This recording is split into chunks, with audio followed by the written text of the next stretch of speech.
The Los Angeles sun did not rise gently.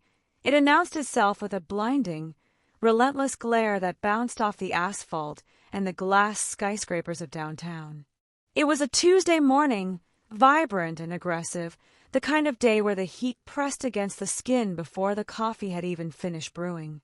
Inside the Golden Roast, the city's most exclusive and chaotic cafe, the air conditioning was fighting a losing battle against the body heat of 100 ambitious professionals clamoring for caffeine. Maya stood behind the sleek marble counter, her hands moving in a blur of steam and ceramic. She was 24, though the dark circles under her eyes, carefully concealed with cheap concealer, suggested a soul that had lived through much longer winters. She had only been working here for 2 weeks, a desperate stopgap to pay off the medical debts her father had left behind like a cruel inheritance. Maya was an artist by trade, a painter who saw the world in shades of indigo and violet, but in this world of sharp elbows and sharper suits, she was invisible. She was just the girl in the apron, the mechanism that turned money into lattes. She wiped a bead of sweat from her forehead with the back of her hand, her movements efficient but weary. The noise in the cafe was deafening, a cacophony of milk steamers, grinding beans, and the self-important chatter of tech moguls and agents.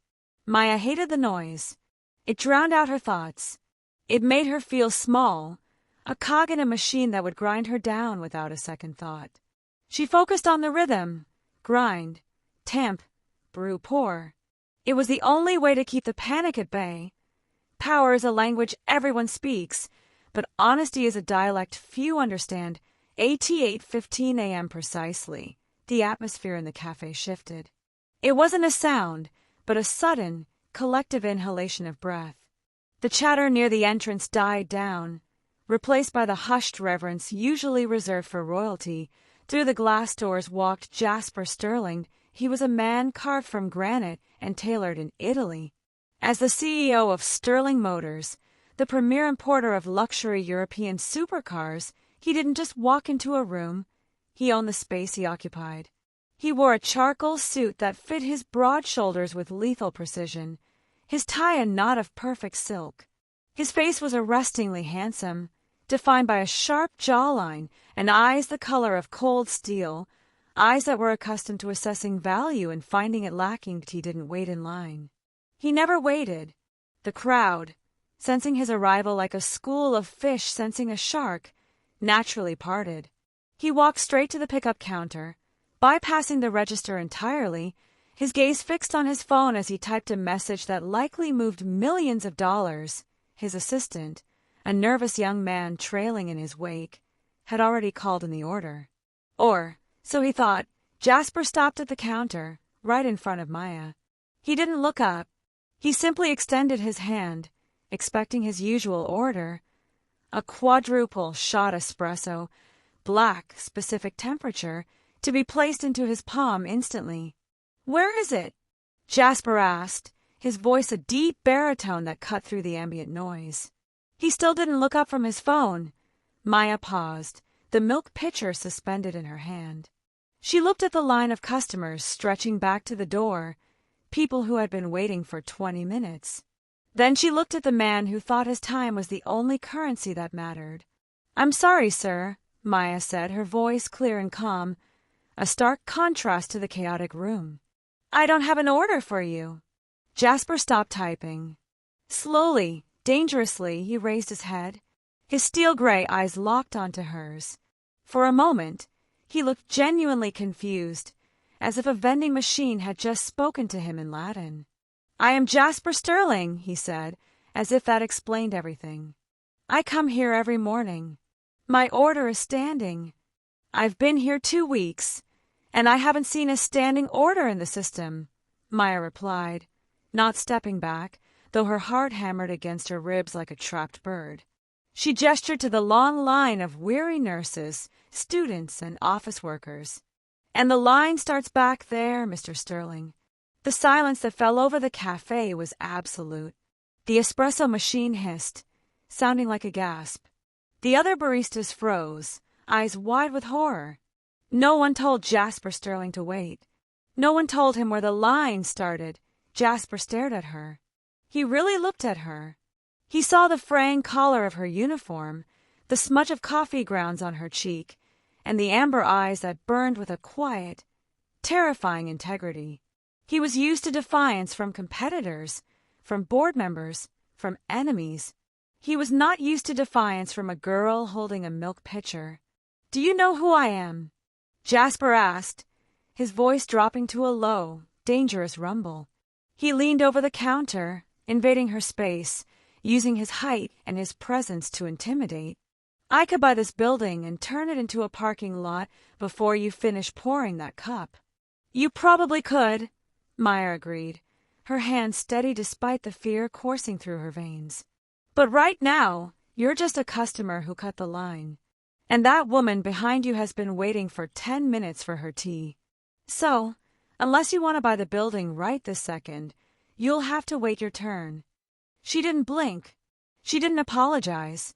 She turned her back on the billionaire CEO of Sterling Motors and handed a latte to the stunned nurse standing behind him. "Caramel macchiato for Sarah," Maya called out, her voice unwavering.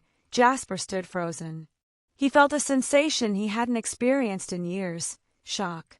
He was paralyzed not by her rudeness, but by her absolute refusal to be impressed by him. He watched the back of her head, the messy bun held together by a cheap clip, and felt a strange, foreign tightening in his chest. She had humiliated him. She had dismissed him. And for the first time in his life, Jasper Sterling didn't want to destroy the person who defied him. He wanted to know her name. The sun glared through the window, illuminating the dust motes dancing between them, marking the moment the orbit of his perfect, controlled world was knocked violently off its axis. The next morning, the sun over Los Angeles was just as fierce, baking the pavement until the air shimmered with heat. Inside the Golden Roast, the staff moved with the nervous energy of people waiting for a bomb to detonate. They whispered about the previous day, about the girl who had defied the king of Sterling Motors. Most expected Maya to be fired before the milk delivery arrived. But Maya was still there, her apron tied tight, her jaw set, grinding beans with a rhythmic defiance. She told herself she didn't care. She told herself that men like Jasper Sterling treated people like disposable tissues, used once and discarded. He wouldn't come back. He was likely in a boardroom somewhere, buying a country or firing a subordinate to soothe his bruised ego. But at 8:15 a.m., the glass doors opened. The hush that fell over the room was instant and heavy. Jasper walked in. He wore a navy suit today, cut sharp enough to draw blood, and sunglasses that hid his eyes. The line was long, stretching past the pastry case. The manager, a sweating man named Carl, rushed forward, ready to usher the billionaire to the front. "Mr. Sterling," Carl stammered. "Please, right this way. We can." Jasper held up a hand.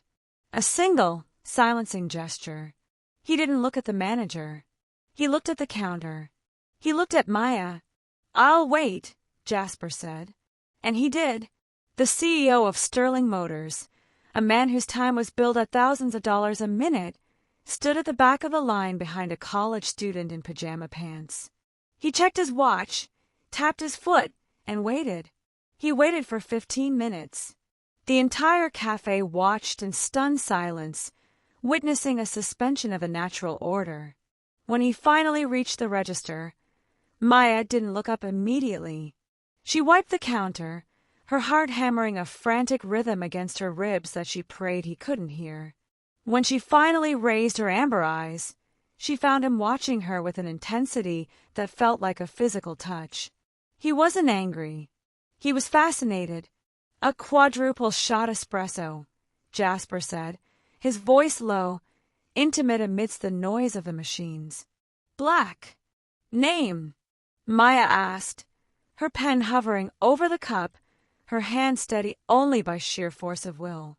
"You know my name," Jasper replied softly. "I need a name for the cup," she countered, refusing to give him the satisfaction of acknowledgement. "Jasper," he said. It sounded different when he said it to her, stripped of a title, stripped of a Sterling. Just a man introducing himself. She scribbled it down. When she rang him up, he placed $100 bill on the counter. "Keep the change," he said. Maya looked at the bill. It was more than she made in 2 days. It could buy her groceries for a week. It was salvation. But looking at his face, seeing the slight arrogance in the set of his jaw, she saw it for what it was, a test. A way to re-establish the power dynamic. If he couldn't command her, he would buy her. Dignity is the only currency the poor have that the rich cannot devalue. Maya picked up the bill and slid it back across the marble. "The coffee is $5, sir," she said quietly. "I don't need your charity. I earn my living." Jasper froze. His hand hovered over the money. For the second time in 24 hours, she had refused him. She had rejected the easy path. He looked at her tired eyes, the faint smudge of exhaustion on her skin, and he realized that she was fighting a war he knew nothing about, with weapons he had forgotten how to use. He paid with a credit card. He took his coffee. He didn't leave immediately. He stood by the condiment station, watching her work, drinking the bitter liquid as if it were a fine vintage. This became their dance. For a week, Jasper Sterling waited in line. He came for the coffee, but he stayed for the no. In a life filled with yes men, sycophants, and people desperate for his favor, Maya's resistance was the only thing that felt real. He noticed things about her. He noticed the paint stains on her fingers that scrubbing couldn't remove. He noticed the sketch pad she hid under the counter.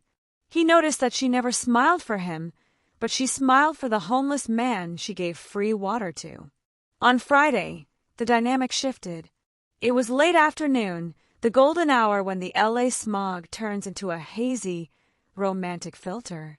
The rush had died down. Maya was wiping tables near the window, her back to the door.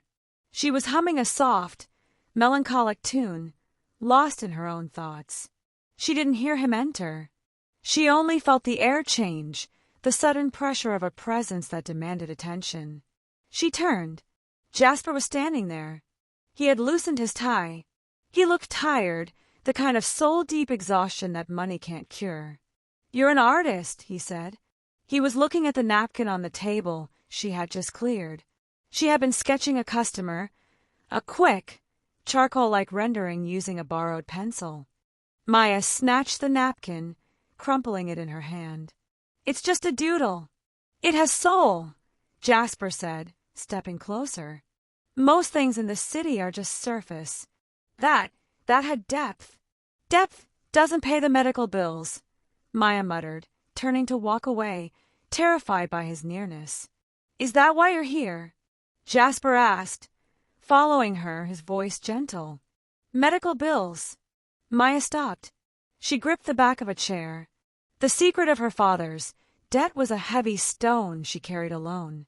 To share it with him, the man who sold cars worth more than hospitals, felt like a violation. "I'm here because I work here, Jasper," she said, using his name for the first time. The sound of it hung in the air, fragile and heavy. Not everyone has a trust fund to fall back on. "I didn't inherit my money," Jasper said, his voice hard. "I built it. I sacrificed for it." "Then you should know," Maya whispered, looking up at him, "that some sacrifices leave scars you can't polish away."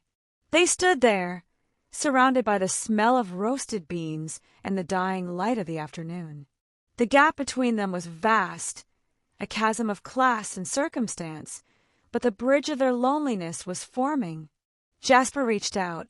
He didn't touch her, but his hand lingered in the air between them, an unanswered question.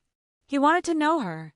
He wanted to know why she painted, why she worked, why she looked at him with such guarded sadness. But before he could speak, before he could bridge the gap, the glass door swung open with a cheerful jingle.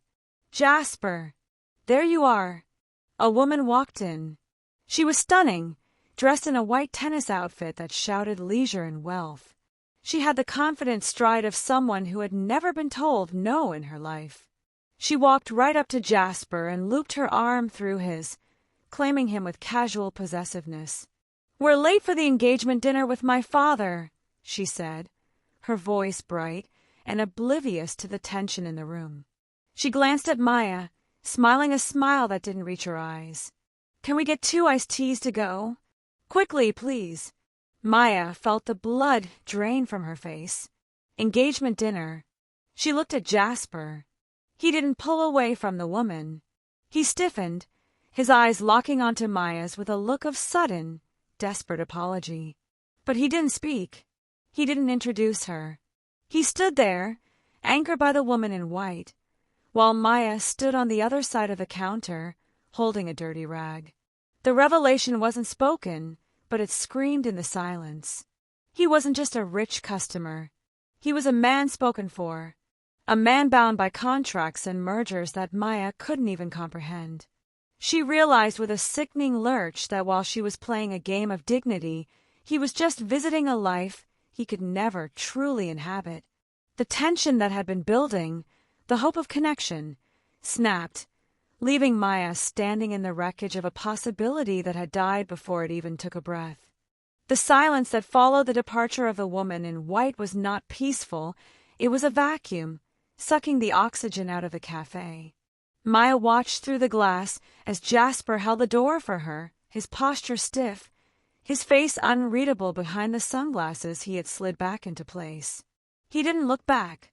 He got into a sleek, silver sedan that cost more than the entire block and vanished into the traffic of Los Angeles, taking the illusion of their connection with him. For 3 days, Maya moved through her life like a sleepwalker. She poured coffee. She scrubbed counters. She went home to her cramped apartment and stared at the stack of medical bills that sat on her table like a tombstone. The hope she had allowed herself to feel, the foolish, fragile hope that a man like Jasper Sterling could see her as anything other than a novelty, had curdled into a heavy, cold shame. She needed money. The no she had given Jasper regarding his charity was a moral victory, but moral victories didn't pay for her father's dialysis. Desperation has a way of bending pride. On Saturday night, Maya took a shift with a high-end catering company. The pay was triple her café rate. The job was simple: wear a black uniform, hold a tray of champagne, and be invisible. The venue was the Zenith Gallery in the Arts District, a cavernous industrial space transformed into a temple of wealth. It was a charity gala for the city's elite. Maya moved through the crowd of tuxedos and silk gowns, her eyes fixed on the floor, dodging elbows and egos. She was a shadow in a room full of spotlights. Then the room went quiet. "Ladies and gentlemen," a voice boomed over the speakers. "Please welcome our host, the man driving the future of luxury, Jasper Sterling." Maya froze. The tray of crystal flutes trembled in her hands. Jasper stepped onto the low stage at the center of the room. He looked devastating. He was wearing a tuxedo that fit him like a second skin, his hair perfectly styled, his presence commanding the attention of 300 people. But he looked tired. Beneath the polish, there was a hollowness in his eyes that the cameras didn't catch. Beside him stood the woman in white, now in gold. "Vanessa." "Thank you," Jasper said, his voice amplified, deep and smooth. "Tonight is about legacy. It's about merging the best of the past with the promise of the future." He was talking about cars. But as he spoke, Vanessa placed a proprietary hand on his arm, and the crowd murmured with knowing smiles.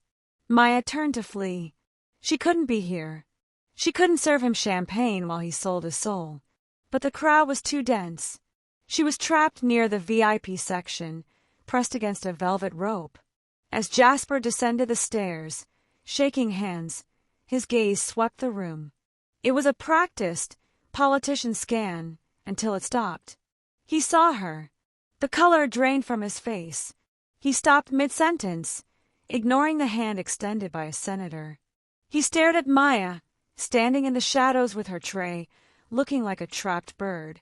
The shock in his eyes was quickly replaced by something else. Panic?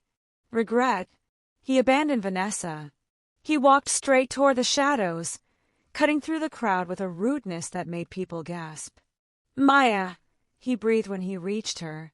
He stood on the other side of the velvet rope, close enough that she could smell the cedar and expensive scotch on his breath. "What are you doing here?" "I'm working, sir," Maya said, her voice ice cold. She didn't look at him. She looked at the champagne flute she was gripping, so hard she feared it might shatter. "Someone has to serve the drinks while you toast to your legacy." "Maya, listen to me," Jasper said, his voice low and urgent. He reached for the rope to unhook it, to get to her. "The woman. Vanessa. It's not what you think." "It looks exactly like what I think," Maya snapped, stepping back. "She's the merger. I'm the distraction. Isn't that how it works in your world? You marry the portfolio, and you visit the coffee shop for a little taste of real life? It's a contract." Jasper hissed, the desperation cracking his composure. "Her father owns the shipping lanes my company needs to survive. It's a business arrangement. It has nothing to do with my heart." "Your heart." Maya laughed, a soft, bitter sound that cut him deeper than a knife. "You don't get to talk about your heart, Jasper. Not when you're standing next to her wearing that ring. You told me you built your fortune, but you're just selling yourself, piece by piece." "I am trying to save my company," Jasper argued, leaning over the rope. "I am trying to do what is required of me. But when I am with you, that is the only time I feel like I am not drowning. You are the only one who tells me the truth." "And here is the truth," Maya whispered, her amber eyes burning with tears she refused to shed. "You treat people like rental cars, Jasper. You take them for a test drive to see how they feel, to see if they give you a thrill, and then you return them to the lot when the lease is up. Power is a language everyone speaks, but honesty is a dialect few understand." The leitmotif returned, echoing in the space between them. Jasper had all the power in the room, the money, the fame, the microphone, but in this dark corner, facing the girl with the tray, he was mute. He couldn't speak her dialect. He couldn't offer her honesty because his life was built on a lie. "Jasper!" Vanessa's voice rang out, sharp and irritated. She was standing at the top of the stairs, looking down at them. The entire room turned to watch. The photographers are waiting for the toast. Jasper looked at Vanessa. Then he looked at Maya. He hesitated. That hesitation was the death blow. In that split second of indecision, Jasper proved everything Maya feared. He didn't unhook the rope. He didn't grab her hand and walk out. He looked at his duty, and he froze. Maya didn't wait for him to choose. The choice was already made. "Goodbye, Mr. Sterling," she said. She placed the heavy tray of champagne on a nearby pedestal. It clattered loudly, a discordant note in the symphony of the evening. She stripped off her white catering gloves and dropped them on the floor at his feet, a surrender and a challenge all at once. She turned and walked toward the service exit. "Maya, wait!" Jasper called out, ignoring the cameras, ignoring Vanessa. But she didn't stop. She pushed through the heavy double doors and walked out into the cool night air of the alleyway. She left him standing in the spotlight, surrounded by millions of dollars and hundreds of admirers, looking utterly, devastatingly alone. The separation was physical, yes, but the emotional severing was far more brutal. He had kept his empire, but he had lost the only person who had ever looked at him and seen the man, not the money. And as Maya walked away into the dark, she knew that this time he wouldn't come after her. He couldn't. His golden chains were too heavy. 2 days later, the heat wave in Los Angeles broke, replaced by a heavy, suffocating smog that settled over the city like a gray blanket. It matched the static in Maya's chest. She was closing the golden roast alone, the repetitive motion of wiping down tables serving as the only tether keeping her grounded. The medical bills in her bag felt heavier than the chairs she was stacking. She had spent the last 48 hours trying to hate Jasper Sterling. She tried to despise his suit, his money, and his hesitation. But hatred requires energy, and Maya was simply exhausted. She locked the front door, turning the sign to closed. When she turned back to the dark street, she gasped. He was there. Jasper Sterling was leaning against the brick wall of the café, illuminated by the flickering yellow light of a street lamp. He looked like a man who had survived a high-speed collision. His suit jacket was gone, his white shirt was unbuttoned at the collar and wrinkled, and the perfect, polished veneer of the CEO was cracked wide open. He wasn't wearing sunglasses. His eyes were red-rimmed and naked, stripped of their usual steel armor. "The cafe is closed, Jasper," Maya said through the glass, her voice muffled but firm. She didn't unlock the door. She couldn't. If she let him in, she knew her anger would dissolve into the grief she was trying so hard to suppress. "I didn't come for coffee," Jasper said. His voice was rough, barely audible through the glass. "I came to return something." Maya hesitated. Curiosity, that treacherous instinct, won out. She unlocked the door but didn't open it fully, using the glass barrier as a shield. "If you're here to explain the merger again," she said coldly, "save it for the shareholders. I saw the news. The Sterling Vance deal is finalized. Congratulations. You sold your soul and got a great price." "I didn't sign it," Jasper said. The words hung in the humid night air, heavy and absolute. Maya blinked. "What?" "I didn't sign the merger," Jasper repeated, stepping closer to the door. "And I didn't marry Vanessa. The engagement is broken." Maya opened the door fully, stepping out onto the sidewalk. The smoggy air swirled around them. "But the news said—" "The news reported what the PR team drafted 3 days ago," Jasper cut in. "But this morning, I walked into the boardroom, I looked at Vanessa, I looked at the contract, and I saw you. I saw you standing in the alleyway, telling me I treat people like rental cars." He let out a ragged breath, running a hand through his hair. "You were right, Maya. That's exactly what I was doing. I was leasing a life because I was too terrified to own one." "Why did you wait?" Maya asked, her voice trembling. "At the gala you hesitated. You let me walk away. Because it wasn't just about me," Jasper shouted, the sudden burst of emotion startling her. He paced a small circle on the pavement, the frustration pouring off him in waves. "It wasn't about greed, Maya. It was about 5,000 employees. The Vance shipping lanes. Without them, the factory in Detroit shuts down. If I walked away, I wasn't just losing money. I was firing 5,000 families. That's why I froze. I was holding their lives in my hands." Maya stared at him. The truth hit her with the force of a physical blow. She had seen him as a selfish tycoon, a man protecting his own portfolio. She hadn't realized he was a captain trying to keep a sinking ship afloat for everyone else on board. "I didn't know," she whispered. "How could you?" Jasper asked, stopping his pacing to look at her. "I never told you. I never let anyone see the burden. I just let them see the shine. We judge the armor without asking how heavy it is to wear." "So what happened?" Maya asked, stepping closer to him, drawn into the gravity of his confession. "If you didn't sign, what happens to the factory?" "I sold my private collection," Jasper said quietly. "The vintage Ferraris, the properties in Monaco, my personal shares. I liquidated everything I owned personally to float the company for another year without the Vance money. I bought us time." He looked at her, his eyes searching hers for a sign of forgiveness. "I am not a billionaire anymore, Maya.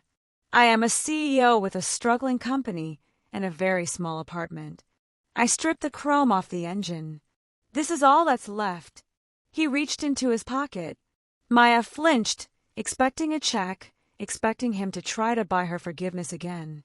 But he pulled out a crumpled, white square of paper. It was the napkin, the one she had sketched on weeks ago, the one she had tried to throw away. He had smoothed it out, preserved it. The charcoal lines of the customer's face were faint but visible. "You told me depth doesn't pay the medical bills," Jasper said, his voice shaking. And you were right. But depth is the only thing that makes the bills worth paying.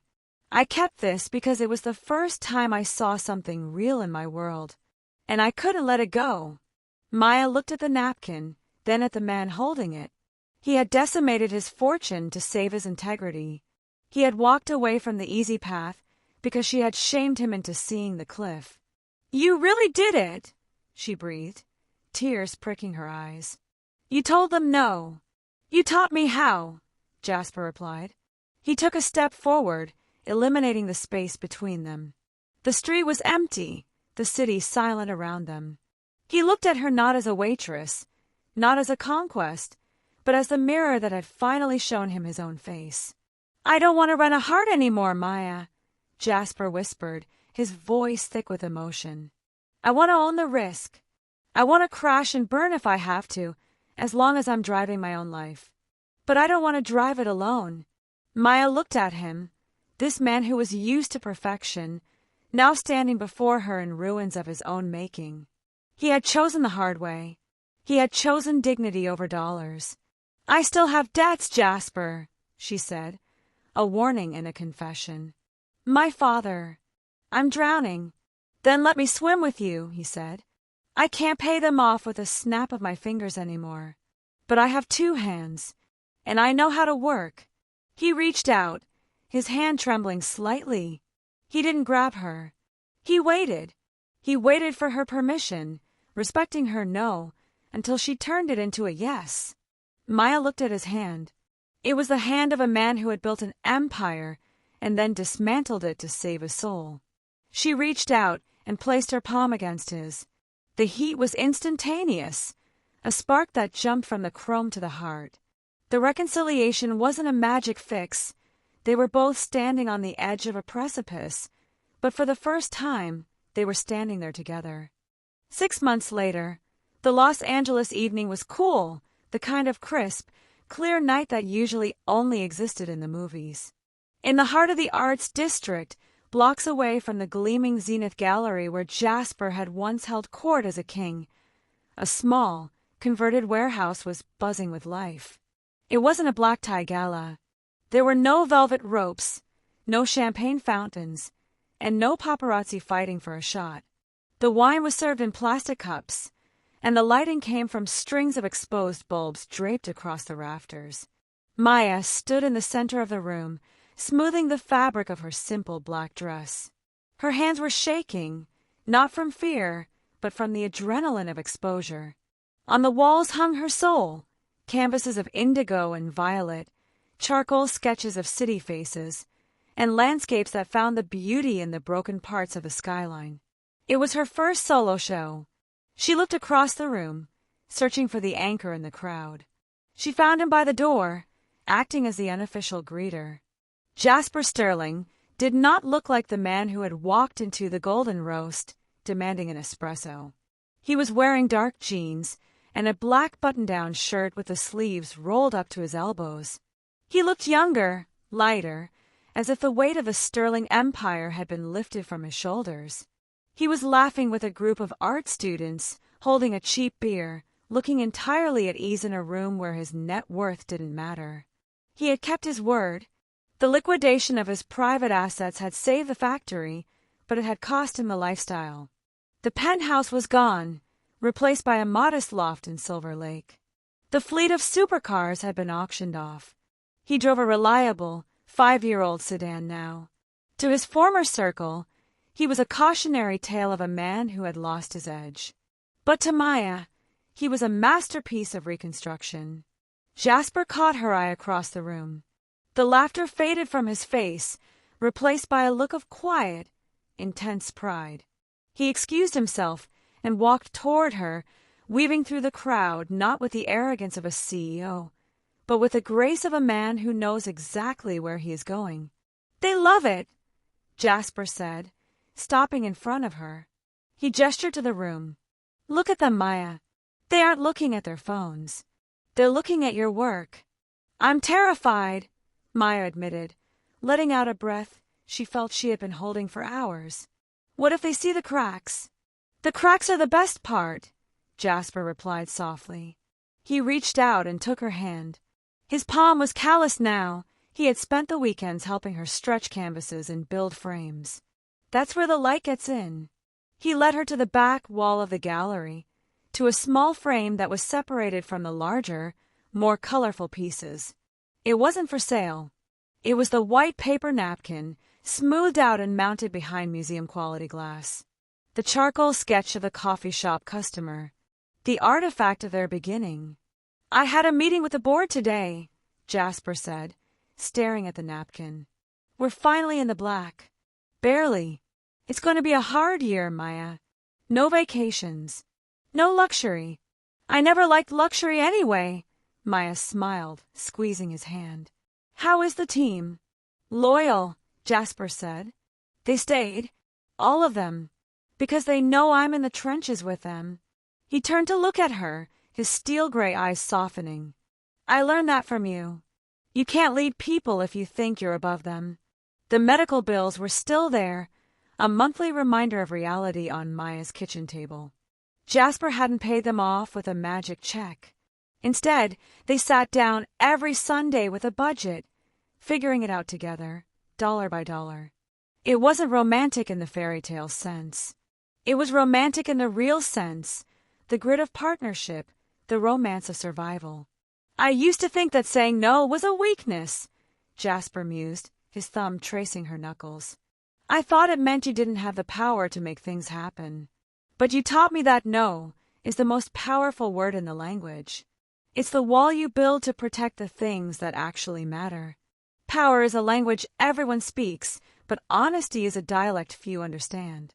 The leitmotif returned one last time, drifting through the warehouse air.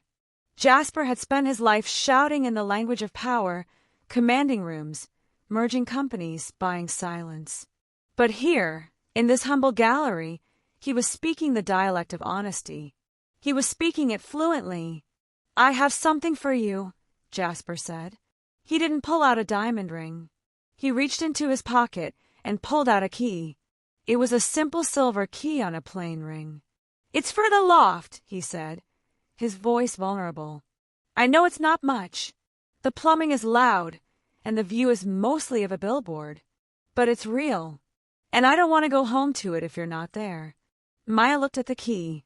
It wasn't a transaction. It wasn't a lease.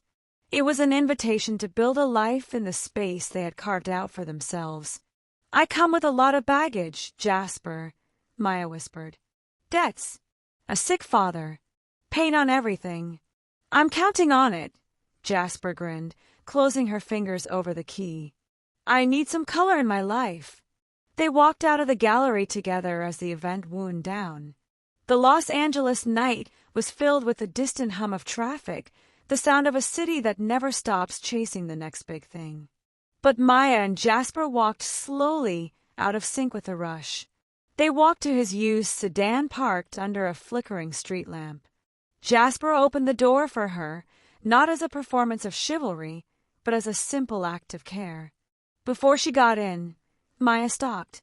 She looked up at the man who had once terrified her, the man she had almost hated, the man who had dismantled his golden cage to be with her. "You know," Maya said softly, "everyone said you were out of my league." "I was," Jasper answered, leaning down to kiss her forehead. "I was in a league where no one wins. You brought me down to earth, Maya, and that is the only place I ever want to be." They got into the car and drove away, merging into the stream of taillights. They weren't heading toward a mansion on the hill. They were heading toward a messy, complicated, honest future. They were the anomaly in the city of stars, a love story that didn't need a filter to shine. He had spent a lifetime buying things that depreciated the moment he drove them off the lot, until he finally found the girl who taught him that the only thing which increases in value the longer you hold it is the truth.